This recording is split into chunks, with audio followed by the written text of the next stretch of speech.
Hey guys, sorry. So today I'm gonna be reading the next part of The Book Thief. I actually can't remember what happened in the last one, unfortunately.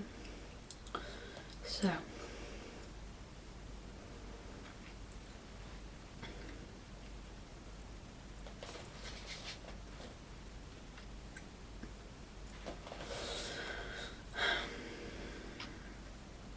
you could argue that Liesel Memminger had it easy. She did have it easy compared to Max van Vandenberg. Certainly her brother particularly died in her arms. Certainly her brother practically died in her arms. Her mother abandoned her, but anything was better than being a Jew. In the time leading up to Max's arrival, another washing customer was lost. This time, the Weingartners. The obligatory Schimpfen occurred in the kitchen, and Liesel composed herself with the fact that there were still two left, and even better, one of them was the mare, the wife, the books. That is my phone sending signals. I'm very sorry.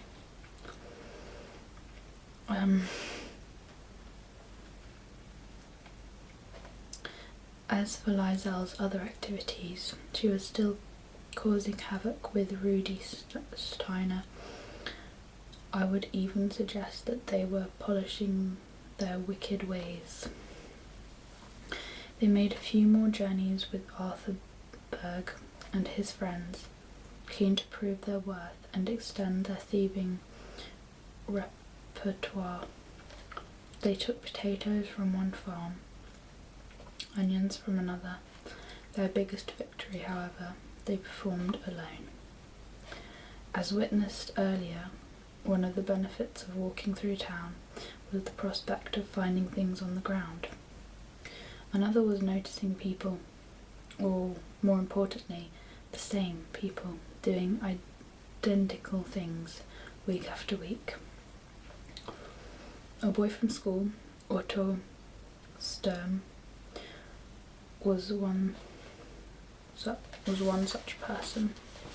Every Friday afternoon he rode his bike to church, carrying goods to the priests. For a month they watched him, as good weather turned to bad, and Rudi in particular was determined that one Friday in an abnormally frosty week in October, Otto wouldn't quite make it. All those priests, Rudi explained, as they walked through town, they're all too far anyway. They're all fat. They're all too fat anyway. They could do without a feed for a week or so. Liesel could only agree. First of all, she wasn't Catholic. Secondly, she was pretty hungry herself, as always. She was carrying the washing. Rudi was carrying 2 buckets of cold water, or as he put it, 2 buckets of future ice. Just before 2 o'clock he went to work. Without any hesitation he poured the water onto the road in the exact position where Otto would pedal around the corner. Liesel had to admit it. There was a small portion of guilt at first, but the plan was perfect, or at least as close to perfect as it could be. At just after 2 o'clock every Friday, Otto Sturm turned onto Munich Street with the produce in his front basket.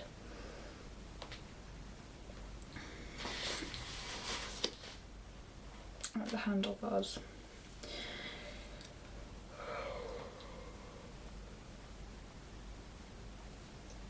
On this particular Friday, that was as far as he would travel. The road was icy as it was, but Rudy put an extra coat, barely able to contain a grit. It ran across his face like a skid. "Come on," he said. "That bush there." After approximately 15 minutes, the diabolical plan bore its fruit, so to speak. Rudy pointed his finger into the gap in the bush. "There he is." Otto came around the corner, dopey as a lamb. He wasted no time in losing control of the bike, sliding across the ice, lying face down on the road.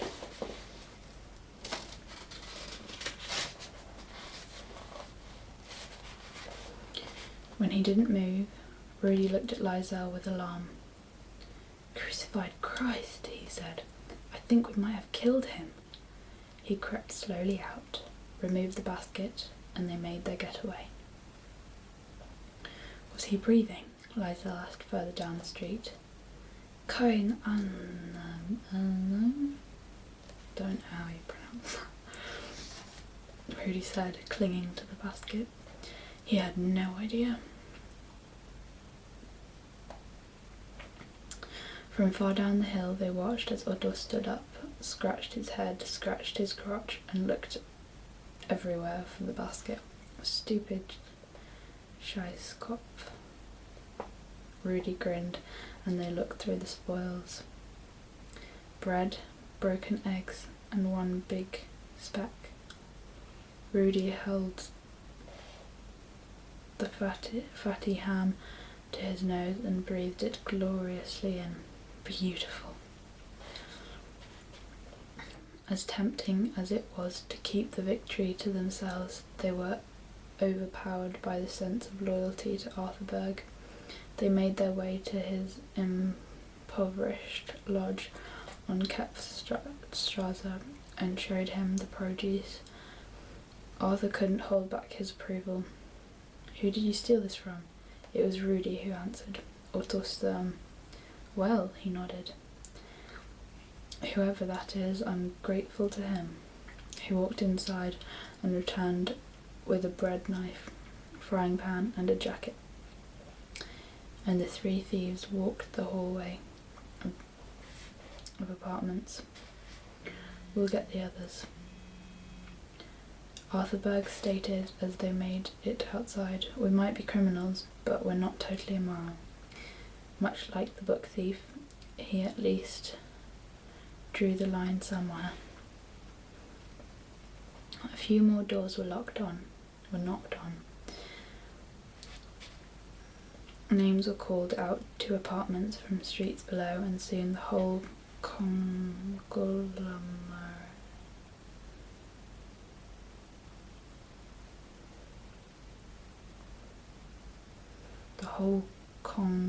conglomerate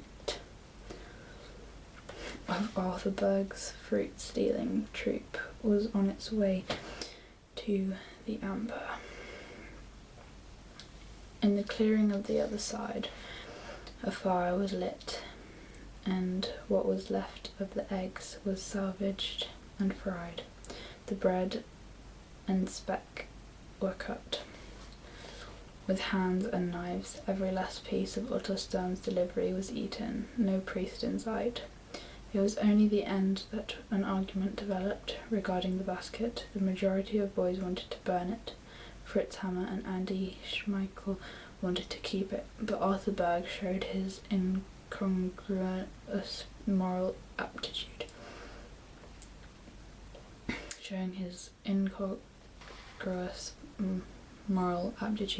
Had a better idea.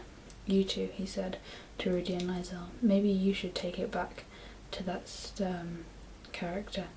I'd say that poor bastard probably deserves that much." "Oh, come on, Arthur. I don't want to hear it, Andy." "Jesus Christ." He doesn't want to hear it either. The group laughed, and Rudy Steiner picked up the basket. "I'll take it back and hang it on their letterbox." He had walked only 20 metres or so when the girl caught up. She would be home far too late for comfort, but she was well aware that she had to accompany Rudy Steiner through town to the Sturm farm on the other side. For a long time they walked in silence. "Do you feel bad?" Liesel finally asked. They were already on the way home. "What about?" "You know." "Of course I do, but I'm not hungry anymore. And I bet he's not hungry either." Don't think for a second that the priests would get food if there wasn't enough to go around at home. He just hit the ground so hard. "Don't remind me," but Rudy Steiner couldn't resist smiling. In years to come, he would be a giver of bread, not a stealer. Proof again of the contradictory human being. So much good, so much evil. Just add water.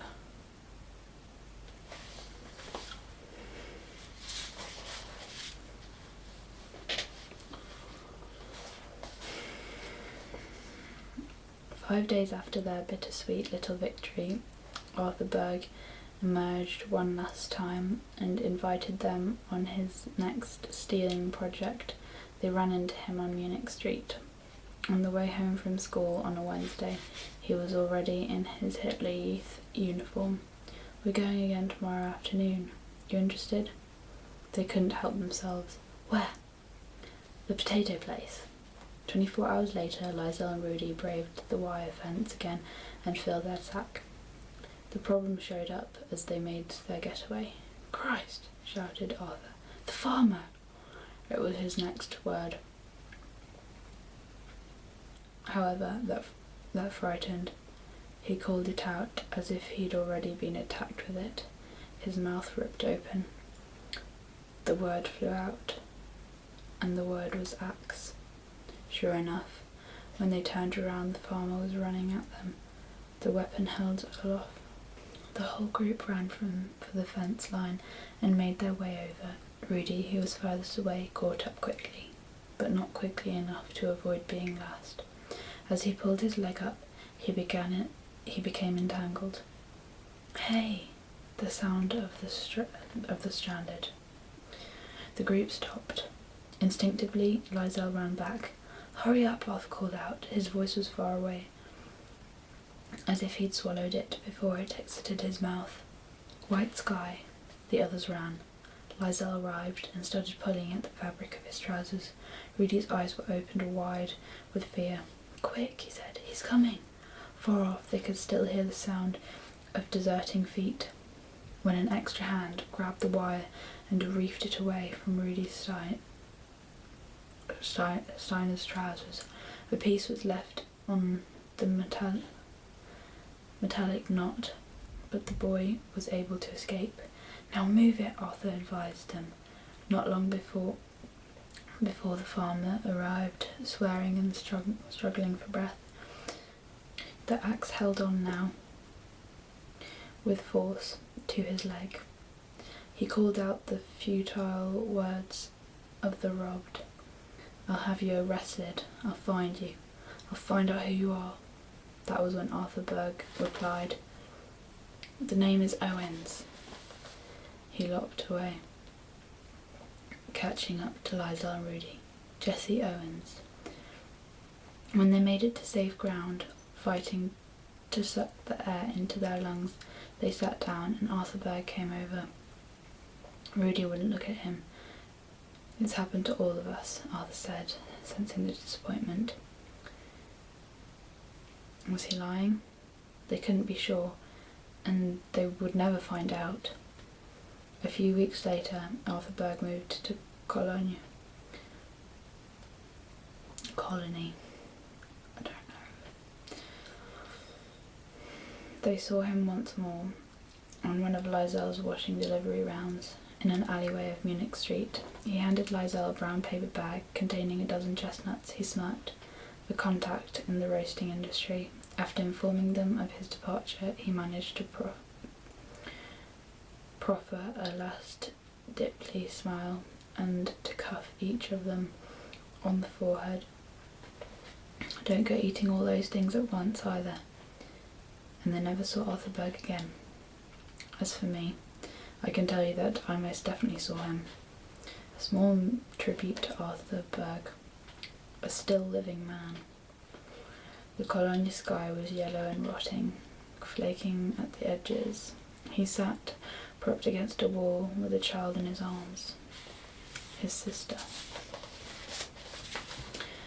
When she stopped breathing, he stayed with her, and I could sense he would hold her for hours. There were 2 stolen apples in his pocket.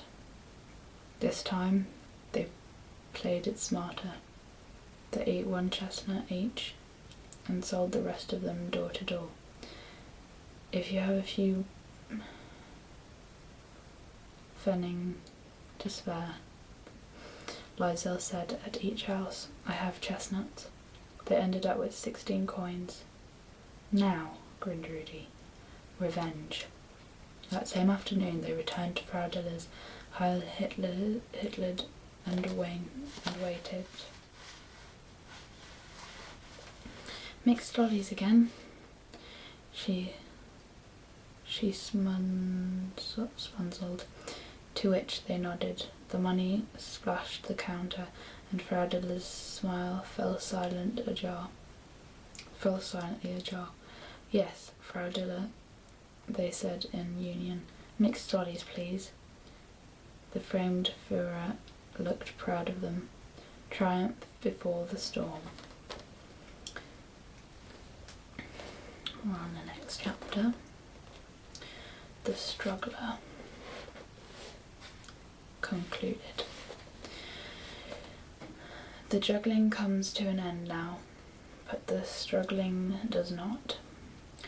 I have Liesel Memminger in one hand, Max Vandenberg in the other.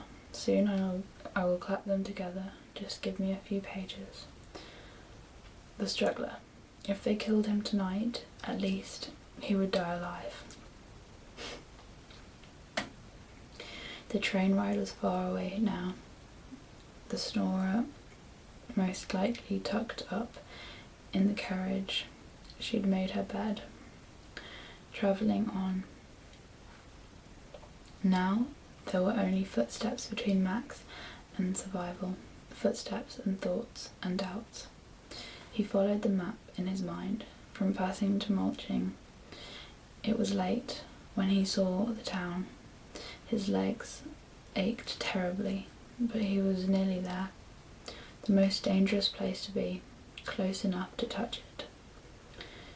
Just as it was described, he found Munich Street and made his way along the footpath. Everything stiffened. Glowing pockets of streetlights, dark passive buildings. The town hall stood like a giant, ham-fisted youth, too big for his age. The church disappeared in darkness the further his eyes travelled upwards. It all watched him. He shivered. He warmed himself. Keep your eyes open. German children were on the lookout for stray coins. German Jews kept watch for possible capture, in keeping with the usage of number 13 for luck. He counted his footsteps in groups of that number. Just 13 footsteps, he would tell himself. Come on, just 13 more. As an estimate, he completed 90 sets, till at last he stood at the corner of Himmel Street. In one hand he held a suitcase. The other was still holding Mein Kampf. Both were heavy, and both were handled with a gentle secretion of sweat. Now he turned on to the side street, making his way to number 33, resisting the urge to smile, resisting the urge to sob or even imagine the safety that might be awaiting him. He reminded himself that this was no time for hope. Certainly, he could almost touch it. He could feel it, somewhere just out of reach. Instead of acknowledging it, He went about the business of deciding again what to do if he was caught at the last moment, or if by some chance the wrong person awaited him inside. Of course, there was also the scratchy feeling of sin. How could he do this? How could he show up and ask people to risk their lives for him? How could he be so selfish? 33. They looked at each other. The house was pale, almost sick-looking, with an iron gate and a brown spit-stained door. From his pocket he pulled out the key. It did not sparkle, but lay dull and limp in his hand. For a moment he squeezed it, half expecting it to come leaking towards his wrist. It didn't. The metal was hard and flat, with a healthy set of teeth, and he squeezed it till it pierced him. Slowly, then, the struggler leaned forward, his cheek against the wood, and he removed the key from his fist.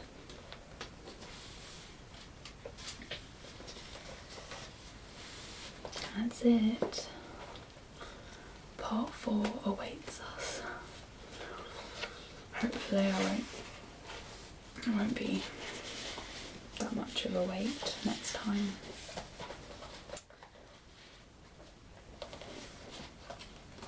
We're about a third through the book.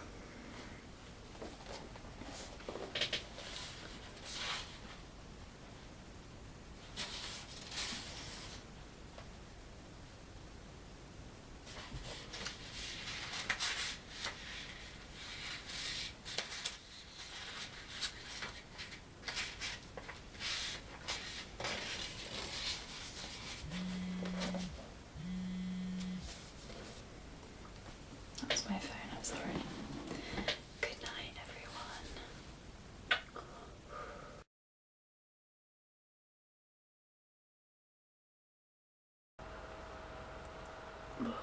Hey guys, I'm going to be reading the next part of The Book Thief today. This thing. If you haven't already watched my other reading videos, you should probably watch them before this because you don't want any spoilers. We're about this much through the book. So yeah.